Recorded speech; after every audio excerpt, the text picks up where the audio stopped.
Adam and I grew up dreaming about travel, and when you do that, it's easy to build up a location in your mind, to set unrealistic expectations that can never be obtained, and only to be let down when you actually see the space. You know the argument, you should never meet your heroes? For Adam, it was London, and for me, it was Chicago. Yes, Chicago to me was a John Hughes film. It was Ferris Bueller's Day Off, it was Home Alone. Heck, at a minimum, it was Adventures in Babysitting. It was a film set with tall buildings and heavy rail. It was the big city. Having family in Milwaukee, we would travel close to Chicago every year and on a rare occasion actually pass through it. But I never really saw the city, which only made it that much more intriguing. Finally, as an adult, Adam and I spent a few days in the city, and guess what? The mystery was gone. Sometimes when things come into focus, you realize your perspective was all wrong. Not that I don't love Chicago, I do. I just realized it couldn't live up to a memory that never existed.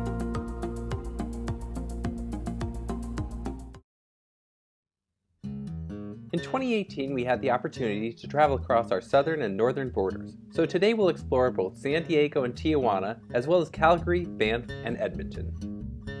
We'll start in San Diego, a location that holds a special place in our hearts. It's the city where we got married. It's the second largest city in California, but it doesn't feel like it. The beaches are beautiful, and it seems a little more laid back than the rest of the state. It's probably the reason we enjoy it so much.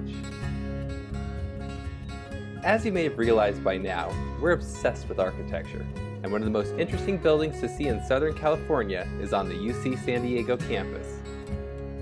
The Geisel Library, named in honor of Audrey and Theodore Seuss Geisel, also known as Dr. Seuss, was constructed in the 1970s in the style of brutalist futurism. Not being students of the school, there really wasn't much for us to explore, but it's definitely a building I've always wanted to see.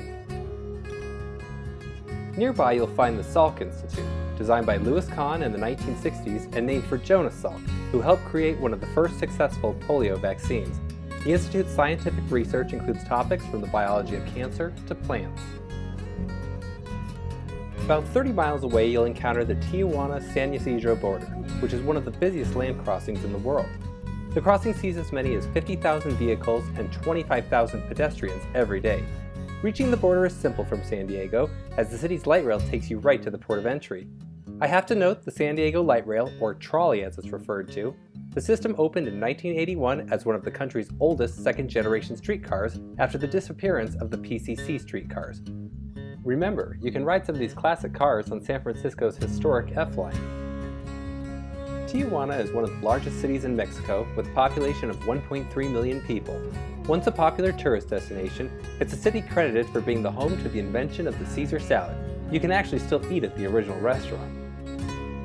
As a kid, my family visited the city in 1999, and it does seem like it's changed quite a bit.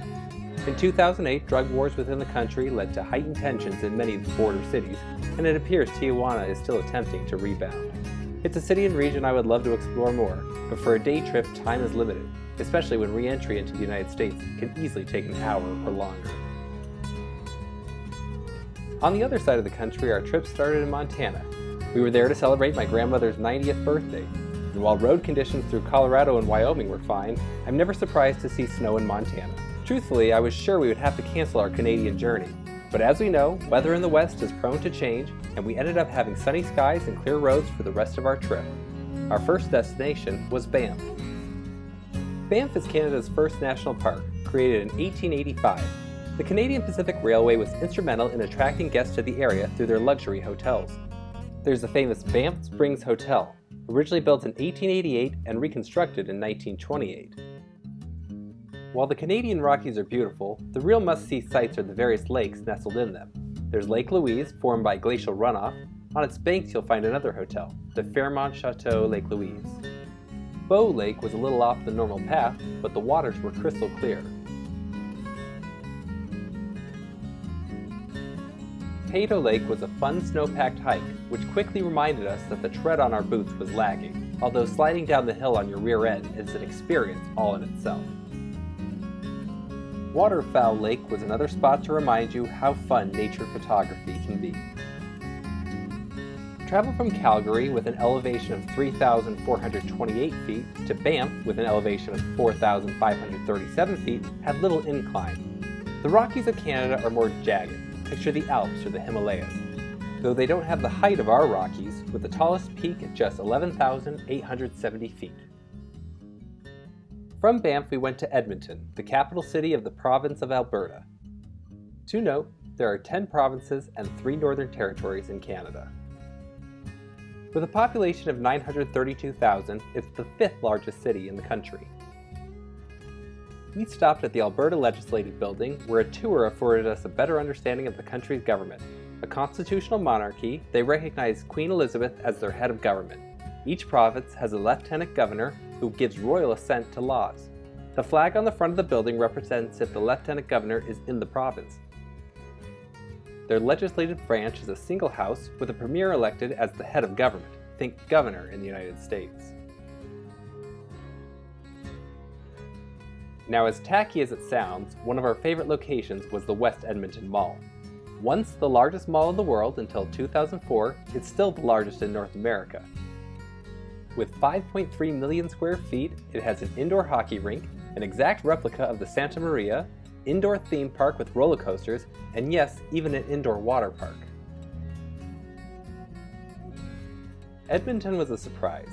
It has charming historic areas, and it really just sneaks up on you. It's prairie for miles, and suddenly this oasis in the valley. From Edmonton, we drove to Calgary. Just think Denver to the north. It's the largest city in Alberta with 1.2 million people. The city gained the attention of the world with the 1988 Winter Olympics. This is the Olympics made famous with the movie Cool Runnings and the Jamaican bobsled team. This is the actual bobsled used in the movie. Today the site is a ruin to its former glory, though when we visited we were able to watch luge time trials, which was a pretty neat experience.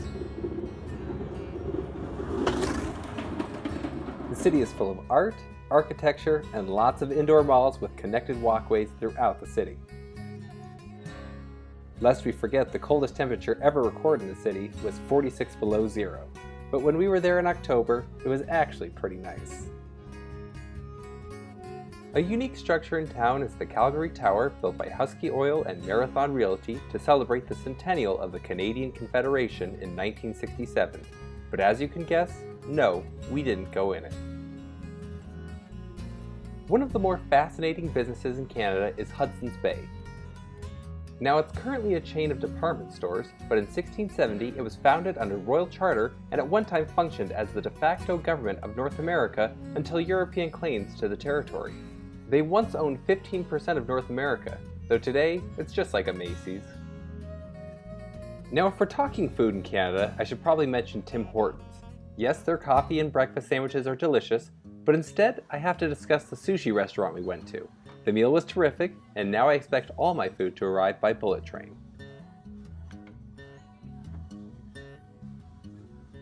It's a fascinating dynamic from one border to another, and the unique cultures just across these man-made boundaries. It's easy to forget the land that lies just outside the footprint of the United States, but what wonderful journeys they make. You don't have to hop on a 15-hour flight to explore another country. It can be as easy as a road trip, or in some cases, a walk across a bridge.